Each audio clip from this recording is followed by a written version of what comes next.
Luger P-08. Luger P-08 emerged in 1908 as Georg Luger's refinement of the Borchert C-93 pistol.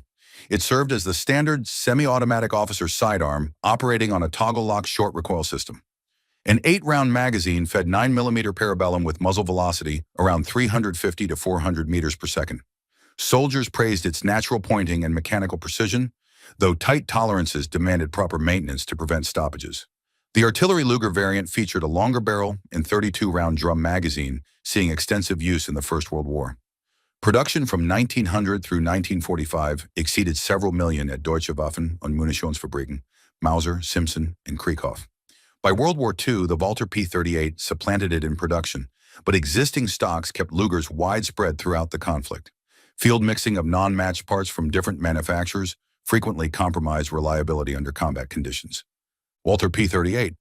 Walther P-38 replaced the Luger starting in 1938 to reduce manufacturing complexity. Production across Walther, Mauser, and Spreewerk reached 1.2 million by 1945. The P-38 uses a lock breech short recoil with a falling block mechanism simpler than the Luger's toggle system. An 8-round magazine fed 9mm parabellum with double-action trigger allowing safe carry with chambered rounds. The external hammer and loaded chamber indicator provided visual weapon status confirmation, crucial for combat readiness. Muzzle velocity matched the Luger at 350 meters per second. Field reports noted superior reliability in mud, cold, and sand. Wartime code markings, including COIQ, AC, and BYF, identified different manufacturers and production periods. Post-war adoption by France, Norway, and Portugal validated the design with variants serving into the 1990s. MP-40. Maschinenpistole 40 descended from the MP-38 with Heinrich Vollmer leading development at Erma-Werke. The MP-40 served as standard close-quarters weapon for NCOS, squad leaders, vehicle crews, and paratroopers.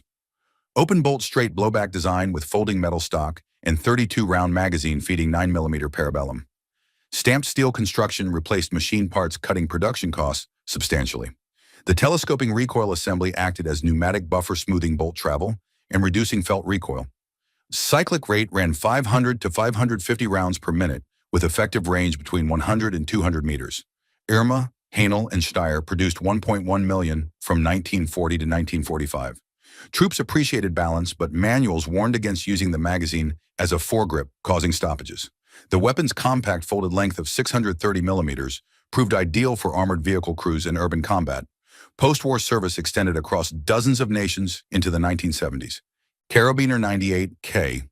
Karabiner 98 Kurz became standard German infantry rifle in 1935, condensing the Gewehr 98 into a shorter carbine retaining full power 7.92 mm by 57 mm Mauser cartridge. The Mauser 98 controlled feed bolt with claw extractor and dual locking lugs earned worldwide trust. 5-round internal magazine loaded via stripper clips with muzzle velocity around 760 meters per second. Effective iron sight range reached 500 meters, with scoped variants extending considerably further.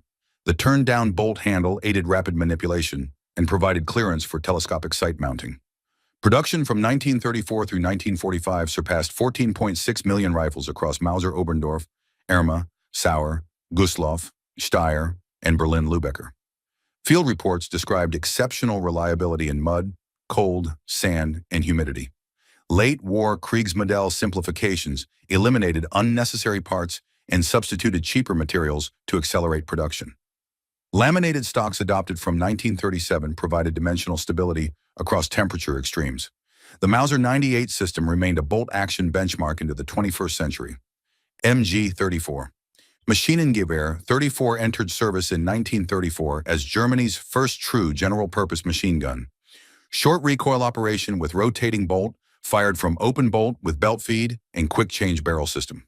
Cyclic rate ran 800 to 900 rounds per minute, chambered in 7.92 mm Mauser, delivering effective fire to 1,000 meters. The Lafette 34 tripod provided buffered sustained fire mounting with optical sights and mechanical traversing mechanism. German doctrine centered squads around the gun's firepower with riflemen supporting ammunition feed. Mauser, Steyr, and contractors manufactured approximately 350,000 from 1935 through 1945. High production quality with extensive machining created reliability but limited wartime output. The weapon proved effective across all theaters, though precision manufacturing complicated field repairs compared to later designs. 75-round saddle drum magazines could substitute for belt feed in specific roles. Despite MG-42's introduction, the MG-34 remained in production for specialized roles, including vehicle mounts. MG-42. Maschinengewehr 42 entered service in 1942, reducing costs while increasing effectiveness. Recoil-operated roller locking system with stamped steel construction, simplified mass production.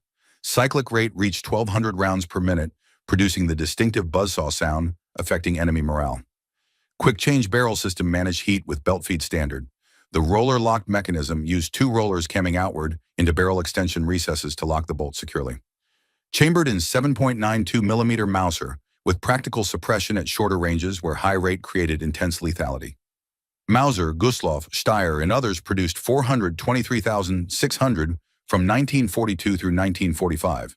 Manufacturing time dropped to half the MG-34's requirements. Operational use demanded careful barrel rotation and ammunition discipline, as single guns consumed thousands of rounds during extended engagements. Early timing issues and bolt bounce were resolved through component refinements and ammunition improvements. The MG-42 directly evolved into post-war MG-3, serving into the 21st century, with multiple nations adopting near copies. Flammenwerfer 41. Flammenwerfer 41 replaced the heavier Flammenwerfer 35 in 1941 for clearing bunkers, trenches, and urban strongpoints. Backpack tanks held fuel and nitrogen propellant connected to handheld lance. Early hydrogen ignition failed in Soviet winter, forcing redesign to reliable cartridge-based electric ignition. System pressurized 11.8 liters of Flammel 19-tar gasoline mixture with effective range 30 to 32 meters. Duration lasted 8 to 10 seconds depending on operator technique and fuel management. Production from 1942 through April 1945 reached 64,000 units. Operators became priority targets with fuel tank vulnerabilities, making close combat exceptionally dangerous. Doctrine emphasized brief violent application with immediate withdrawal after discharge to avoid concentrated enemy response. The weapon proved devastating in confined spaces where blast and oxygen depletion compounded thermal damage.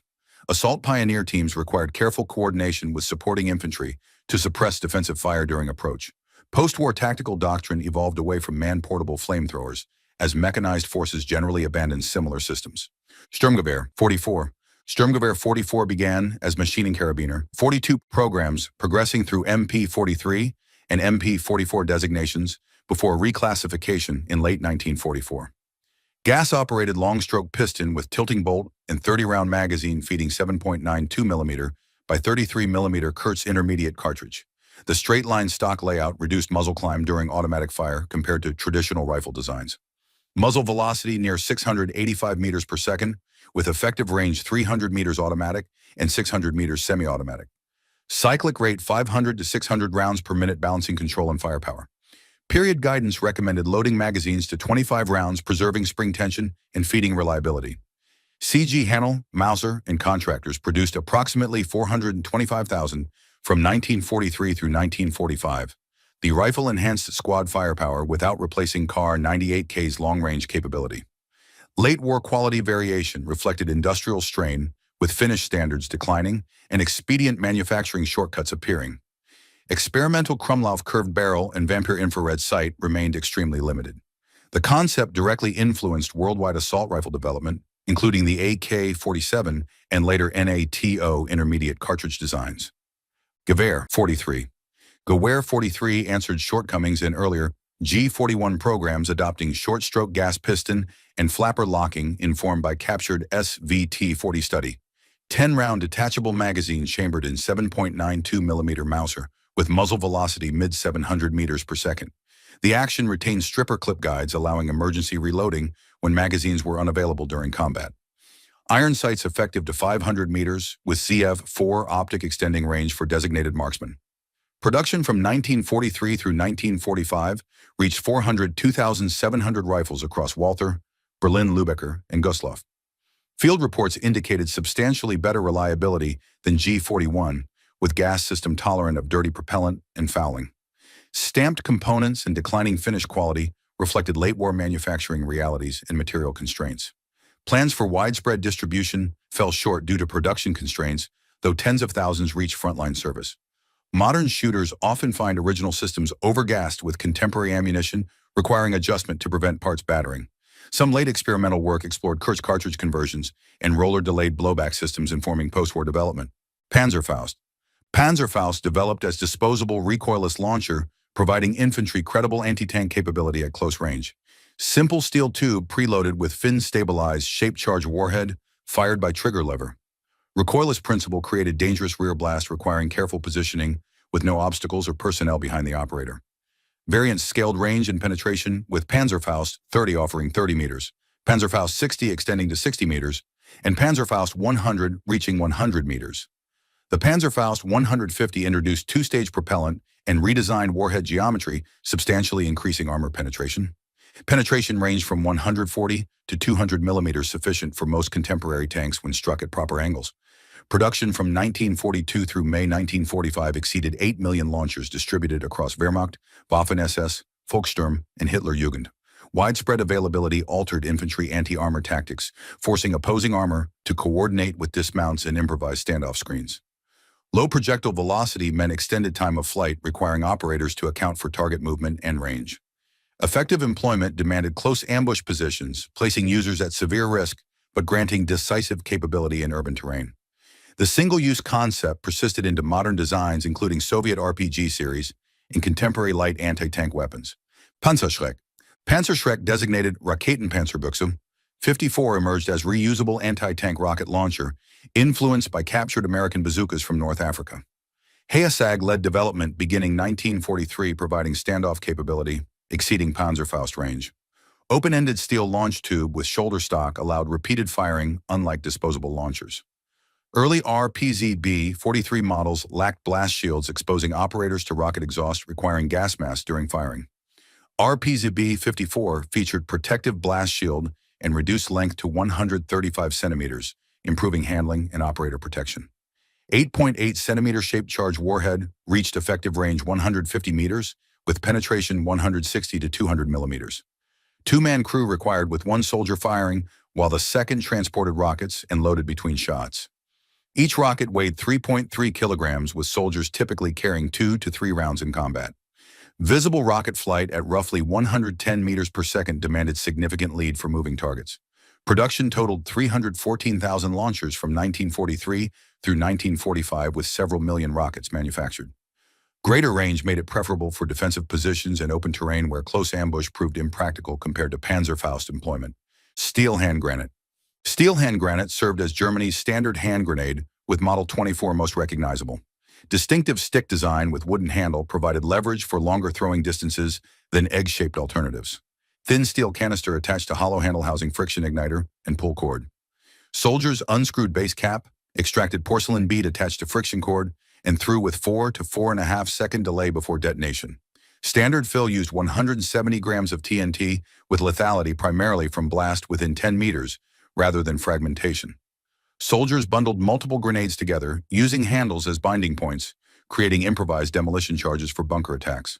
The Model 24 could accept a fragmentation sleeve slipping over the canister, adding coiled wire jacket to improve anti-personnel effect. Model 43 featured simplified all-metal handle, conserving wood and streamlining wartime manufacturing. Production reached tens of millions across Germany and occupied territories, with numerous contractors involved. Handle length aided throwing from prone positions in trenches, though extended profile made carrying multiple grenades cumbersome. Doctrine emphasized coordinated grenade assaults with entire squads, throwing simultaneously to saturate defensive positions before advancing. Post-war examples served across Eastern European forces into the 1970s, with the basic stick design influencing Chinese and Yugoslav weapons. Appreciate you watching through this breakdown of German infantry weapons.